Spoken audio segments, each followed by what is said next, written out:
Today we will discuss how Eurovision can be used to challenge gender binarism. I will argue that Eurovision largely fails to challenge gender binarism. However, there are methods it employs that are successful. To clarify, I interpret a challenge to gender binarism as an act which lyrically or performatively doesn't conform to a binary gender in the context it was performed, and thus disrupting the binarism. I think it's important within this discussion to understand what gender is, and these quotes help us do that. So as you can see, the first quote, Butler here is arguing that gender is completely external and can only appear internal by way of constant gendered performance. This quote highlights the importance of politics and culture to what gender is and reinforces its fluidity as something that changes over time and is contextually dependent. In the second quote, Butler is suggesting that the internally discontinuous gender performance, consisting of gestures and acts, is entirely reliant on the historical situation rather than natural fact. This is posited by his suggestion that gender is a project which has cultural survival at its end. I feel that de Beauvoir's famous quote here nicely summarizes this external conception of gender, which is informing my understanding of gender binarism. So her quote is suggesting that the individual learns how to do their gender, and this further illustrates the unnatural quality of gender. From this, we can inform our understanding of the gender binary. I have selected this quote to take our understanding of what gender is and place it into the context of the gender binary and what that is. So this quote makes clear the importance of heteronormativity to gender binarism. Butler is suggesting that the heterosexual contract creates the binary gender system as one within which the possibilities of gender are limited to two opposites. Thus, the gender binary consists of two genders, which are opposites. Additionally, we can see the gender binary intertwined with heteronormativity. This will inform our discussion of how the Eurovision Song Contest can challenge this binarism. First, I want to look at how the Eurovision Song Contest fails to challenge the gender binarism. From the outset of the Eurovision Song Contest, it has reaffirmed rather than contested the binary with regards to women. By failing to challenge the gender roles of women, the Eurovision Song Contest is inherently not challenging the binarism, as if it is not challenging one part, it cannot be challenging the other. The two are codependent. An important example of this is the competition's first winner in 1956, Liz Assia from Switzerland. In Western Europe during the 1950s, strict gender roles in line with societal expectations were imposed. Although women enjoyed modest freedoms, such as the right to vote in some parts of the continent, considerable inequalities persisted. These were sustained by expectations that women were to focus on being hardworking, obedient housewives rather than pursuing higher education or professions. These factors are reflected in the lyrics of this song.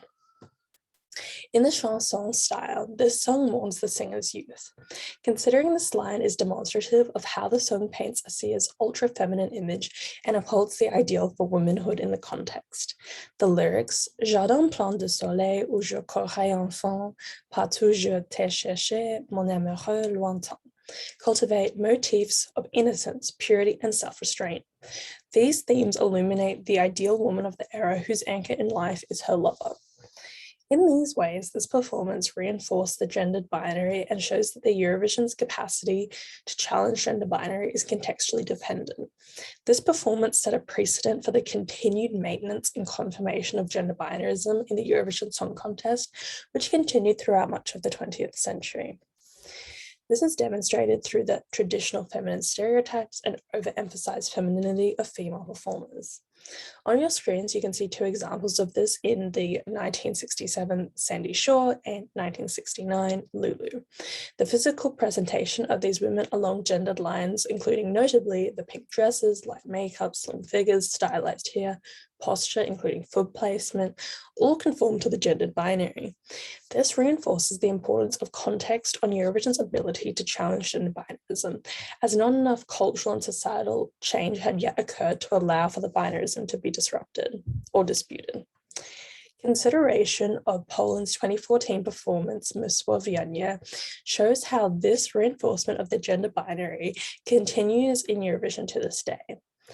Observing the lyrics of this song conveys a concrete connection between Slavic ethnicity and pride with feminine beauty and heterosexuality. This is seen by the repetition of Slavic alongside charming beauty, which represents the gendering of the Slavic ethnic group. Additionally, this performance provides no tangible evidence to the gender binary provides no tangible challenge to the gender binary with lyrics such as nature, our call, and Slavic blood, which denotes a natural order and standard within which these women are operating. This reflects the current Polish political and social context, which is yet to legalize same-sex marriage or introduce any tangible legislation protecting LGBTQ+ families. This performance is in support of the gender binary, as seen by the suggestion that the gender binary is natural. In this way, the Eurovision cannot challenge gender binaries, specifically regarding femininity. Now, how can it challenge the binary? Russia's Dima Balin delineates how Eurovision can challenge gender binarism. Let's start with some context regarding gender and sexuality in Russia today. The Russian public largely fails to accept gender and sexuality diversity and has overtly supported legislation discriminating against homosexuals. Despite the decriminalization of homosexuality, there has been sustained intolerance towards the LGBTQ+ community and groups within Russia. Additionally, strong gender roles persist in most Russian spheres. Regardless, Balin's 2008 win with Believe challenges the gender binarism through his disruption of heteronormative performance in his act. This is actualized by Balin's performance of machismo and incorporation of kitsch elements, including the ice skater and the performers wearing matching white costumes. However, contextually, Balin can only challenge binarism so far as by performing heterosexuality and remaining sexually ambiguous. As we saw with Butler's description of binarism, heterosexuality is key to upholding this binarism. Thus, as Balin performs heterosexuality in this 2008 performance, he is challenging the binary. However, this performance does not reflect a challenge to the binary outside of Eurovision within Russia. The act was seen by observers as an effort to promote an image of a modern post-Soviet Russia, rather than the culmination of cultural or attitudinal change within the country. This was confirmed by continued state-sanctioned homophobia, along with the violent repression by police of a pride demonstration in Moscow on the day of the Eurovision final in 2009. In this way, Eurovision provides a space to challenge the gender binary and can be successful by increasing visibility to gender nonconformity. Despite this, Eurovision cannot eliminate gender binarism. How can camp challenge the binarism? So what is camp? Camp is a style of excess, artificiality, bad taste, and unrestrained theatricality, which has come to be commonly associated with Eurovision, along with queer identities, particularly after the turn of the 21st century. Camp is essential to how Eurovision can and has and can continue to in the future challenge gender binarism. Camp is linked to expressions of queer identity, which inherently challenge the gender binary by challenging heteronormativity. Additionally, camp is capable of disrupting the gender binary by celebrating nonconformity. Considering Ukraine's 2007 entry, we can observe how, through camp, the Eurovision Song Contest challenges gender binarism. Socially, Ukraine endures considerable gender inequality based on patriarchal attitudes and ingrained gender stereotypes held in traditional Ukrainian culture. Further, the country has been classified as a kleptocracy and categorized by the Human Development Index as on par with Moldova as the poorest countries in Europe. This climate informs consideration of Ukraine's participation in Eurovision. Considering the Ukrainian Eurovision entries from 2004 to 2021 demonstrates that Ukraine largely sent entries conforming to the traditional gender model, featuring a lead female singer conforming to representations of gender, with the exception of 2005, 2017, and 2018. This made Verka Serduchka's 2007 performance of Lasha Tumbai all the more symbolic. This performance is demonstrative of the role Eurovision plays in redefining sexual freedom and gender expression in Ukraine in the post-Soviet context. Danilko Serduchka character embodies camp.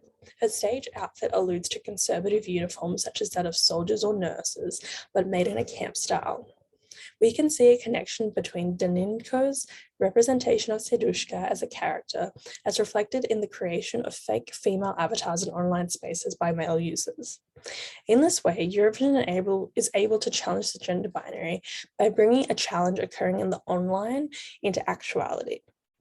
Additionally, this contest is a space for post-Soviet reflexivity and redefinition of sexuality and homosexuality in modern Ukraine. Given the clear connection between heteronormativity and the maintenance of the gender binary, evidently this represents a challenge to the binary. Additionally, this confronts the gender binary further by initiating discourse on abnormal sexuality and gender debates beyond the show. So what can we conclude? Efforts to challenge the gender binary within Eurovision are encapsulated by the victory of Italian band Maneskin at the 2021 Eurovision. The group epitomizes the use of camp and queer identities to defy against gender binarism. Despite this, due to the external nature of the gender binary, it can only be temporarily challenged by certain acts or acts. Thus, Eurovision cannot eradicate binarism. However, it does, depending on the context, allow for challenges to the binarism, which may over time contribute to a social shift away from gender binarism. Here are my discussion questions. The first one is, how does performing queerness disrupt the gender binary? And can we provide some examples that I haven't already mentioned of this? The second question is, do you think that the lyrics or visual elements are more important with regards to challenging the gender binary through Eurovision? And what examples can you provide to support your opinion? And that's just my bibliography.